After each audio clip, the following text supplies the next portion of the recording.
Bodies? Bodies? Bodies.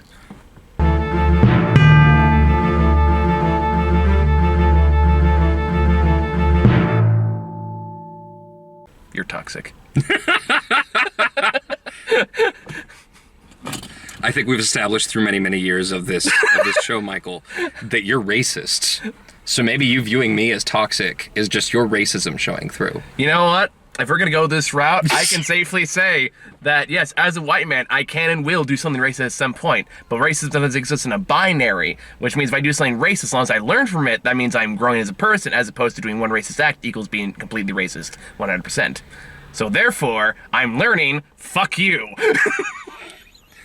But you're learning because people like me call you out. Yes, and you should. Yeah, so why are you saying fuck you to me for calling you out? Because this is clearly an attempt at a call out. This is like, not in a good, positive way, like, hey, here's a growing experience. You're trying to get a reaction out of me. This is undue aggression for something that you just said you appreciate, and I don't really understand. It sounds like you appreciate in a more abstract, performative sense, and you're really just mad at me for calling I feel like you've been twisting my words all night tonight. Don't manipulate me. Don't gaslight me. You're gaslighting me. You're so toxic. You're gaslighting me. No, I'm not. Glad you picked up on that. So we watched Bodies. Yeah. You and I spend way too much time on Twitter. And with each other. Like, we do. You can tell that this is a friendship that's like a decade in the making. Yeah. Shit. It has been like 10 wow. years. Yeah. Oh, buddy. Yeah. Love you, bud. Yeah, love you too. So Bodies is we had slightly different experiences with it. A little bit, yeah. I think that you kind of had your little like red flag flipped a little too much, and you were like, I don't know if okay, and I was like, no, definitely okay. It's more like I understand. Because you and I talked about this after we saw it. Yeah. Like, I understand what it was going for. I understand what it was doing. And I understand all of those pieces and their intentions. Mm-hmm. I guess my issue is more like, okay, I get that's what it was doing. Is that how it's going to be received? Well... because that's always the tricky part about any of this stuff. That's not necessarily the filmmaker's fault. Yeah, also, I don't know that it's necessarily a problem. Yeah. Because again, I've been, like, studying reactions like Rick and Morty and stuff like that, how like intensive for his execution on all of those kind of things. So that's maybe more skeptical of those kind of things. Here's the thing: there are always like I actually just watched a pretty decent video. CJ the X, who is a fantastic creator who just started out recently and is doing very well for themselves, made a video called "The Dialectics of Rick and Morty." Mm-hmm. And so they have borderline personality disorder, and they talk about the fact that they've studied dialectics to cope with it and navigate it properly. So when they talk about the dialectics of Rick and Morty, they're talking about the fact that, like, throughout the show, they make it very clear what they are trying to do, and that what Rick is trying to avoid is this kind of meta concept within the show that is eventually going to come to fruition anyways, because his avoidance of it doesn't stop it from existing. Mm-hmm. So there's this whole overarching concept that is genuinely fucking brilliant. And there are people out there who are going to fucking hate on me because I'm one of those people who over-intellectualizes a definitely intellectual show that is also rife with fucking poop and butt humor. Yeah. And, like, that's what I find so brilliant about it. And there are people who are like, why can't you just relax and enjoy the poop and butt humor? I'm like, I do, but I enjoy the other layer as well. And it's almost like, Did you ever read Jonan Vasquez's Johnny the Homicidal Maniac? I have not. Okay, it's the creator of Invader Zim. Okay. Earlier work that he did, which is why it was so surprising to see him make a Nickelodeon show, was a short-lived comic series. Short-lived not because it was unsuccessful, but because he finished the story arc and that was what he wanted it to be. Which is about a serial killer, an extremely violent serial killer who is just like edgy and depressed and like hates normal people and just murders on a whim and is absolutely out of his fucking mind. And he is the protagonist of the story. How fucking ever, the story is very clearly a criticism and making fun of the kind of people that relate to this kind of character. But it had plenty of fans that did not get that. Yeah. Including, for a little while, myself in high school. So, ultimately, if there's a higher level of concept to your art, there are going to be people who either by lack of ability or just sheer lack of will, or sheer like deliberate avoidance of it, are not going to look into that higher layer and are just going to look at the surface level of the stuff and just not get it. And I think that that's kind of an inherent risk with stuff like that, because if you try to make it like spoon feed you all that shit, the people that need to hear it, the people that are going to take it like the wrong way, don't even want to listen in the first place. Yeah. So fuck them. No, that's fair, and I understand that too, and I agree with it to a certain extent. Sure. Like especially with like stuff like movies, because that's like a one and done. You can't really control how the audience is gonna take that. For TV series, it is different because you do get to like as you produce and as you write more of it, you do get to like react to it in some way. Like BoJack Horseman's great example of this. Sure. Where like an entire season was basically dedicated to, hey, you guys are getting the wrong idea about what this character is. Yeah. I don't know. They make it pretty clear through the whole thing, but they just decided to make it extra clear that season. Yeah. Like, hey, guess what? Any of you who are romanticizing this fucker, don't. You're not getting the fucking message. Clearly, this is bad. Like. And just let's take a second, because there's literally no context for this. Yeah. Anyone watching this has no idea what the fuck we're talking about. Yeah. So this movie is basically a running thread through the film as far as humor goes, is poking fun at like faux woke culture. Like people who are aware of the concepts and know that it's the right thing to follow, but at the same time only know it on surface level, or don't really like do the work, or my least favorite are the people who only use it as far as self-defensiveness. Yeah. Like to defend against legitimate criticisms and just like reverse the accusation to the other person, which is ironically straight up Darvo shit. So, when you are watching this, it is very easy to be like, is this actually on the side of woke culture, or is it making fun of woke culture? And as somebody who is, very much on the side of woke culture... Well, I mean, it's clearly making fun of it. Yes, but is it making fun of woke culture as a general concept, or just these kinds of people within Yeah, and I think that's where the discrepancy lies. Yeah. I am fully, like, no doubt in my mind, it is making fun of the people who are just... that kind of shallow, don't really get it, use it for their own purposes. And I agree with that. Yeah. I think it's more just like, how is that going to play out to general audiences? And that's where I think, because it going back to the faux woke culture, it is also rife with people very willing to take anything that's even quasi-critical of that culture as a full rejection of it entirely. I feel like you are dealing with a lot of trauma. From being on Twitter a little too much and dealing with the Snyder Cut people. It's not the Snyder Cut people, it's the people in my fucking YouTube comments who throw this shit at me. Well, that too. But I mean, it's not exactly an isolated incident, and it goes back to and includes the Snyder Cut Like, people. I had a Holocaust denier while I was in the bathroom earlier. Okay. Do you report those comments? I just block them into, like... You should report and block them. Because that gets them actually taken off of YouTube. Unfortunately, the comment isn't clear enough on how they present it, so... Is it the fucking 6 million cookies shit, or... it's more like, what I got today for the mouse video was, I'll take things that didn't happen for 500, Alex. I think that's pretty clear. Yeah, I don't think they're going to look in the context, because YouTube never does. Oh, yeah, because the YouTube gives people, like, a few seconds to review each thing. Yeah, so... So, yeah, it's a thing. It's a problem. That's what happens when you grow that big and you have things that need to be reviewed by people that you don't pay enough or take care of. But that's its own thing. Yeah. It's not like I actually worked there and knew some of those people and got to see the process firsthand,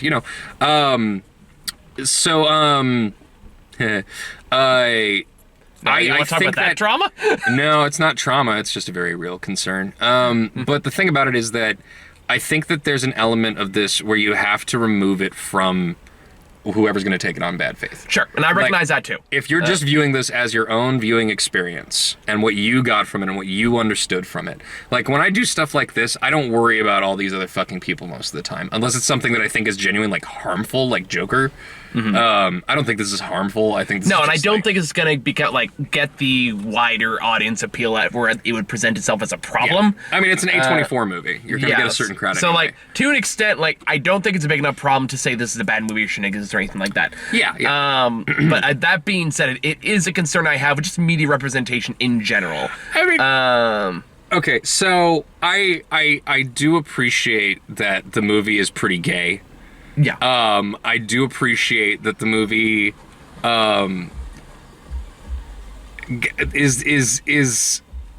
is deliberate. I think the thing that makes it deliberately clear is the fact that these are all fucking rich kids. Yeah. Like, they are overprivileged, spoiled, lucky ass rich kids. Oh yeah, like they make it clear like no one here is likable. No one here. Yeah. You should not be rooting for any of these people. Pretty much all of these people are villains, except for maybe like B, what's her name? Yeah, B. Yeah. Yeah, because she's not privileged like them. She's just dating one of the rich girls. So But everyone else she's is someone that you're horrible. inherently rooting for on a certain level. But the way that the whole movie progresses with that and how it portrays, particularly Pete Davidson's character. Yeah. If you want someone to play a douchebag. Yeah, and I think that's one of the big things about it, is that he is very clearly this shallow, resentful, judgmental, self-absorbed, toxic piece of shit guy.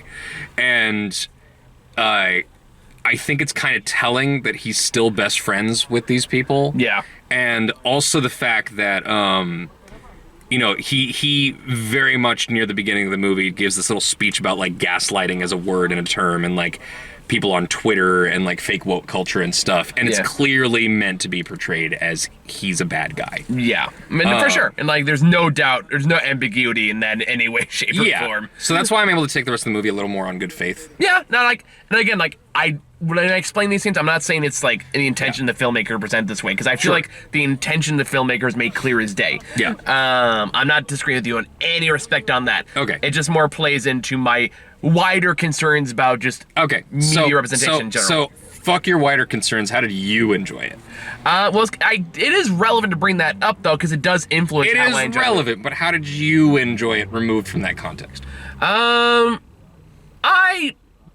liked it fine. It gets a little extra cringy at points, but I was fucking dying at some of the stuff in this movie. So, but it's more like, I do think I can't take it fully out of the context. I do agree, like, it's not necessarily applicable in this case. Yeah. But it does influence how I internalize what it's doing. Sure. I had no such problem. Which is fair. I have, having been on Twitter and around, like, people who like to think they're woke, but are not. Yeah. People who are like, Performative and... I'm not transphobic, but... Yeah.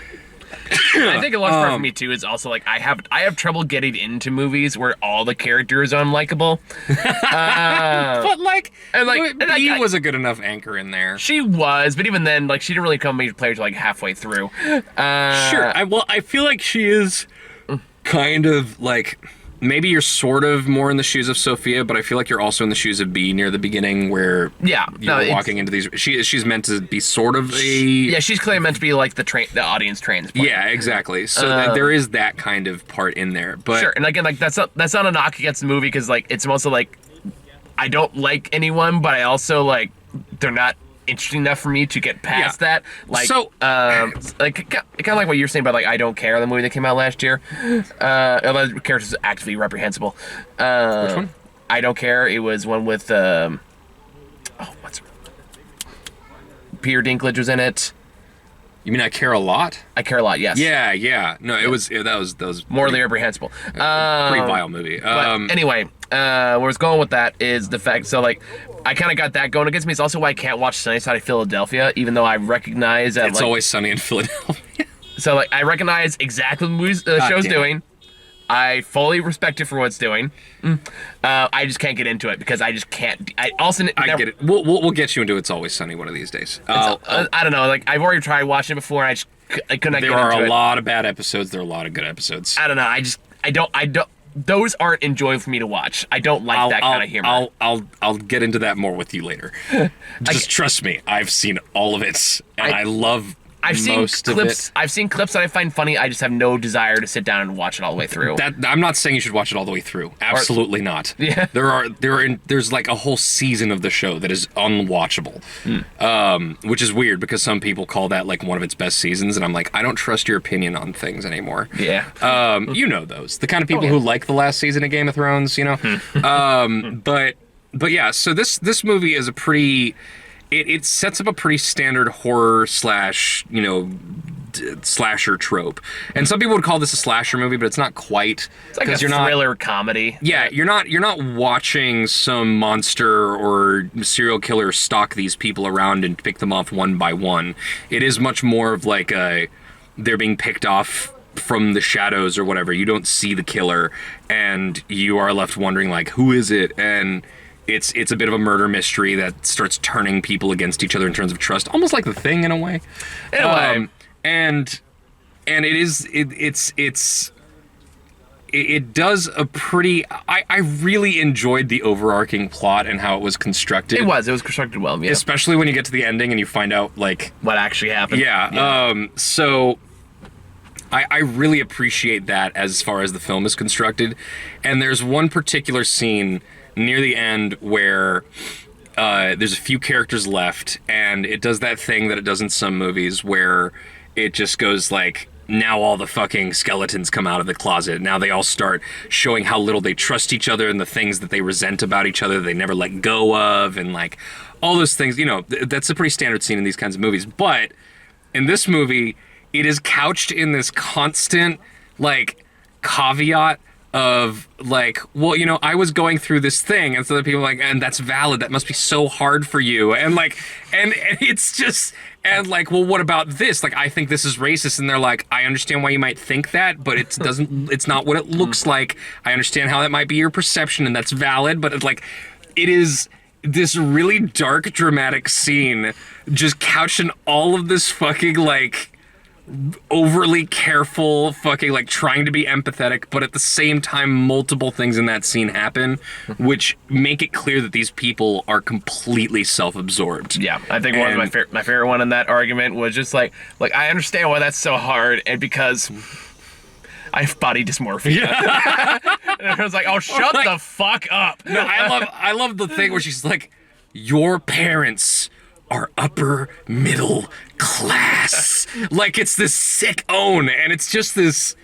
It's this complete dropping of the veil. These are shitty people. They're just rich kids who don't actually have any of this empathy.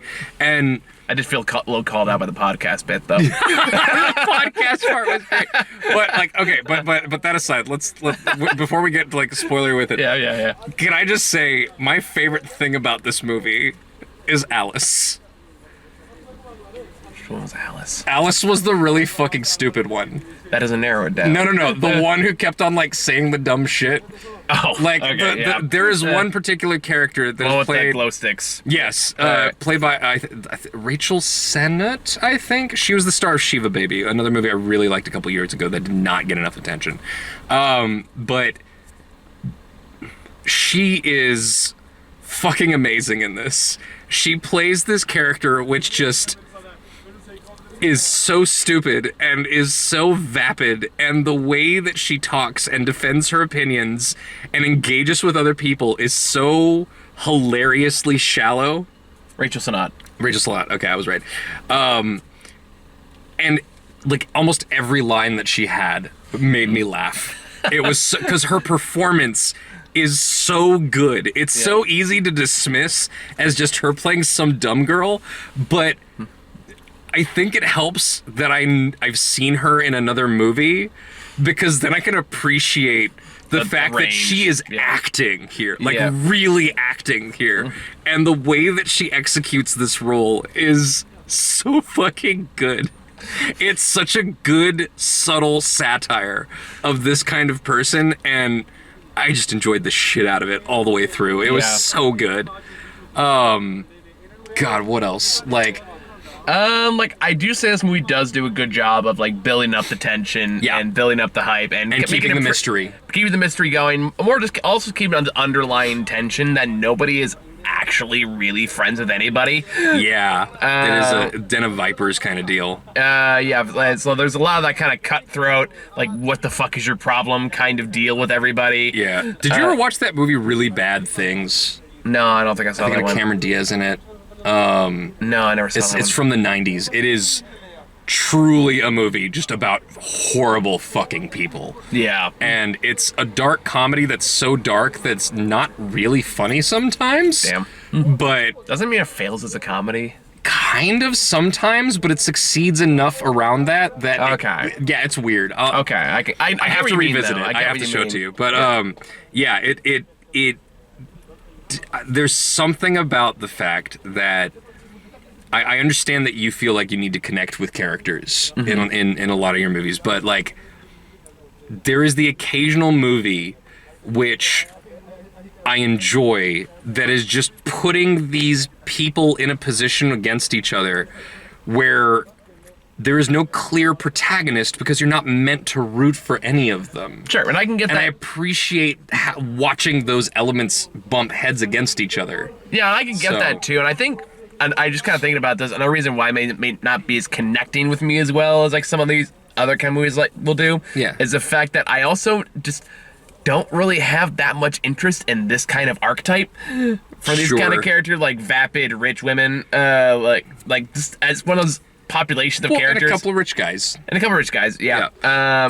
But Like just rich people and like the rich people, like spoiled rich kids. spoiled rich kids. Yes, thank I you. think that's part of the idea. Is Sure, also it is. because there is this Instagram generation of influencers that like the only reason they get popular on Instagram in the first place is because they're young and attractive and they have enough money to spend on cool shit or to show off their cool shit that makes them more money. But the only reason they're able to is because their parents are already fucking millionaires. Yeah. But it's more like, I guess those kind of characters never really interest me all that much in general. So you kind of put them all in a bunch of room. Like there is an appeal to watch them go at each other like fucking battle royale style. But I wasn't interested in them. I was interested in watching them fucking like spiral. Like, yeah, see, but like it's not as interesting to me as it is for you. I think is more what I'm trying to say. yeah, no, I get that.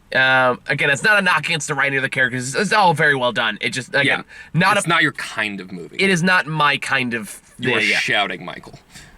Okay, we have discussed this as just a. I feel like you're being very aggressive right now in your voice, and you're getting defensive, and it's kind of a microaggression. And I feel like I'm trying to keep a level tone, but you are really just. You're getting really intense about Okay, this. see, I and feel like need you you're to bring it down. I feel like you're baiting me to get an emotional reaction. I'm not baiting. And that is just when very have I manipulative. ever You, baited you? honey.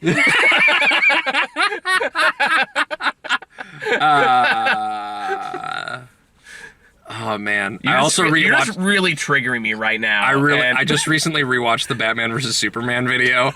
I love how the first like 20 minutes of it is me just baiting you and you being like, nope, I'm not gonna go for it. I'm not gonna go for it. And instead of engaging with me early on and having a calm conversation, by the time we get to it, you are so angry. It is so funny. I was a lot angry about the movie than I am now. It is so hilarious, dude. It's so good. It used to bother me a lot more. I feel like I just don't care at this point. No, it's you've grown numb to the Snyderisms. It's not like I feel like I've just grown as a person to recognize that shit like that just doesn't matter.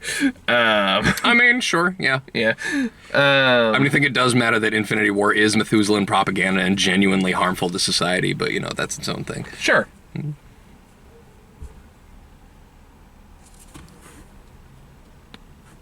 Proud of you. Thank you. So yeah, this movie, it's enjoyable in its own way. I think you understand the difference and why, like, why you might enjoy it more versus less. Yeah. Despite this one's attempt to trigger me and manipulate an emotional reaction out of me. That is really toxic language, Michael. Look, I feel like you're just projecting your own toxicity onto me. And that's just not fair to me. That is also Darbo bullshit. You can't just fucking reverse this shit on me. I feel like this is very dismissive of what I'm saying, and that's not helpful in this conversation. I feel like you're silencing me. Damn it, you won me on that one. All right. Yes! Yeah. No, there's literally a point in the movie where someone is like trying to put their hand over someone else's mouth, and they're like, "You're silencing me," and it's like, oh, it's hilarious. I loved it. It's shit like that, dude. Yeah. I get it. I do. It's almost like when we're watching The Hunt. Yeah. But I had like- similar issues with The Hunt, too, to be fair. And I'm fine with that, but like just the whole idea that like there is something about both of these movies where it sees that side of the culture and it actually makes fun of it relatively well. And it does the good job of framing like spoiled rich people with skewed fucking moral compasses as the bad guys. And I think there's a good point to that, because if this was actually like real fucking people kind of deal, like real working class folks who are genuinely suffering and struggling with these things and really having to engage with the fight and really genuinely dealing with these issues and trying to talk about them, it's not skewering those kinds of people. And I think that's the really important differentiator there. That's fair. I think it's actually interesting because this trailer, I don't think you got this trailer because you walked in later. It was a trailer for the movie coming out called Bros. Have you seen that one? No, I saw the poster though. I don't know. That one is kind of what I have very similar concerns about. It looks like a gay skewering of bro culture, and I am here for it. Especially because it's from the person who made Forgetting Sarah Marshall, which I didn't like anyway. Really? I did not like Forgetting Sarah Marshall. Really? That's interesting. I don't like his body of work. The only one I liked movie he made that I liked was Storks. Just drop my hair tie. There it is. Okay. But he made Storks. Storks. I didn't mean Storks.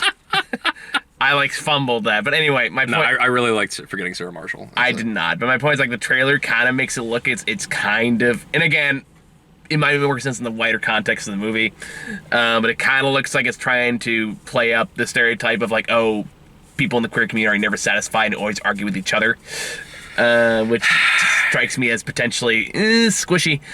I feel like to make a movie that's actually good about that, you have to actually be part of those communities. I agree, and I don't think that applies in this case. Which I'll look into the writers and stuff for it, because I feel like... Because there's a thing where it has to be tread carefully, but this is territory that has not really been explored much in film yet. Yeah. And we need gayer movies. We need more gay movies that are not just about being gay, but just have gay people in them as part of the story. Like Bodies, Bodies, Bodies. I agree. Does have gay characters, does not focus at all on the fact that they are gay. Yeah, it's just an element that exists. Yeah. And I appreciate that. But there's also another side of it, which is like, there are subcultures here. There are actual communities, and those communities have their own problems within them. Yeah. And their own people that you want to avoid, and their own conflicts. And depending on how it's handled, I think I would really like seeing more movies like that. I agree. And I think it, like, in the right way, in the right context, that's a legitimate topic you can explore with great depth. Yeah. Based on what I've seen from the trailer, it does not look like this is doing that. Okay. I'll watch the trailer. I'm very curious your perspective on it, because I'll watch it on my phone right after this. Yeah. But it's definitely like I can watch it on my phone right now. You can't do watch it on camera. We're gonna get a copyright strike. Okay. But anyway. Fine. But yeah. So like, compared to that, this one is much better. Texts. Okay. But anyway, I think. Do you want to go into spoilers for a bit? Because I think we do need to talk about the twist. I don't know if we do. Do we? Do we? I think that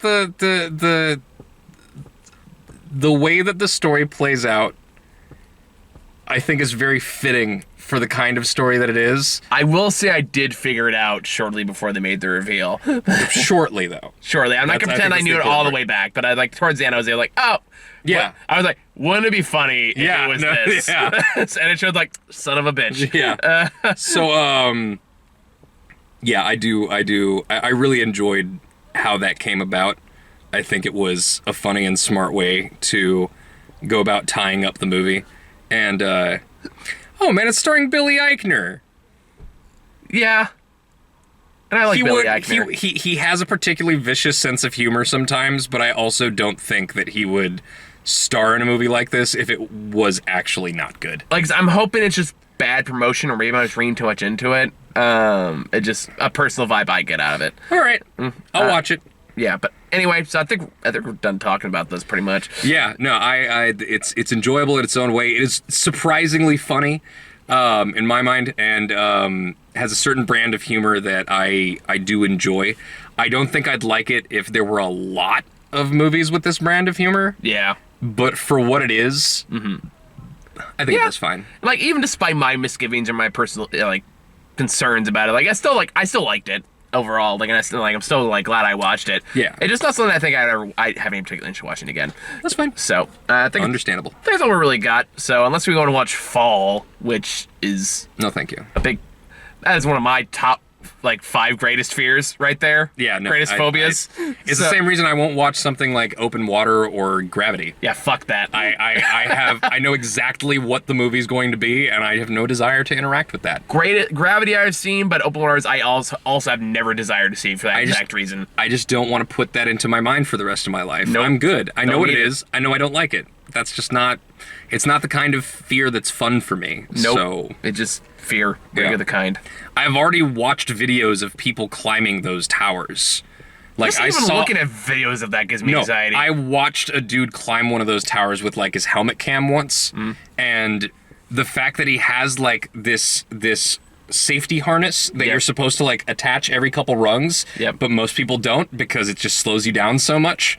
So he's just free climbing this ladder up to the top of like this mile-tall tower, and I'm like, no thanks, no thanks. And you're just gonna put a movie around that and be like, no thank you. Like my fear isn't fear of heights; it's fear of falling. Like you get that. Like I know that's Sure. it's more like. Okay, I realize how stupid it sounds when I say No, that. I know, I get that. I just love the contrast there. You're like, I'm not scared of. You're not scared of falling. You're scared of hitting the ground really fast. That's what you're scared of. Let's be real. You're not scared of heights. You're scared of the ground and hitting it really hard. Pretty much. Yeah, that's the. You want to make that distinction? I do. Okay, sure. If that it's like, well, like I can always do any ride at amusement park at all, but I can never do those fucking like drop shit. Oh, dude, I did one in Vegas. You know the Stratosphere, that Space Needle thing that they have there? Okay, yeah. There's one of those rides on the needle at the top. No, thank you. I did that. Was it good? The first bump up is the one that really gets to you, and after that it's just you going up and down, like kind of like you're like, oh, okay, it's fine. You're kind of bouncing, but like that first pump up, your body is like, I'm being launched, and it sends you up. You can't see below you that well, so the ring of the top floor of the needle disappears, and all of a sudden you are just in a seat, like hundreds of feet above the city, and it is terrifying. No, thank you. It's also like $40 because it's Vegas, so Of course it fuck is. that. It's like a minute of entertainment, and you can just say you've done it for the rest of your life, like I can now. But yeah, no, thank you. I'm good. Yeah, it's not worth it. I will sit in a windowed observatory and like stare out for hours, and I love that. Yeah. But you get that like an open space where I could possibly fall in any capacity. That's a hard no for me, dog. Yeah, no, there's also a roller coaster that goes around the edge of the ring, which is surprisingly really boring. Yeah, I think I did a roller coaster like that. It's not fun. It's like you're okay. like, it has a novelty, and you're like, oh, I bet it'll be scary, and then you get on and you're like, this is not that cool. We wasted money on this. Yeah. But yeah. Any other Anyway, roller coaster ever like, woo, yay, like going in and like us droppers, I'm like, ah! If there was ever any scenario, you know to your windows are down. I Right? realize that, and I don't care. Especially when I see a fucking red balloon in the car in front of me, and I realize fucking Pennywise is after me. It's a child. That's how it It's a starts. child with the red balloon. Technically, Georgie's after you. Where's All my right. fucking boat? All right, so Yeah, it's like- I think we're good. We're done. Thank you guys for watching. Bye.